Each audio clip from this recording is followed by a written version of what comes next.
Claire niwe bihemu niki niwe madamu bihemu witwa nde yitwa Barutanyesi niko madamu uranyibuka yewe ariko ndabona ari kunca mu jisho nta procureur wigeze gusanga murengera umusaba kubana na fiancé wawe witwaga Sugira ni mwe mbese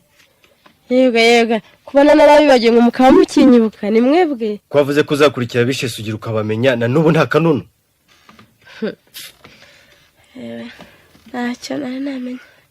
ntacyo ndamenya nako narababuze ubu narazigurutse ariko Imana nizamfasha simbizi ariko ubu ndamushaka kandi sindi butinde kumubona ngwiki muzamunishwa n'iki ku bintu bimaze imyaka 15 niyo byamara ijana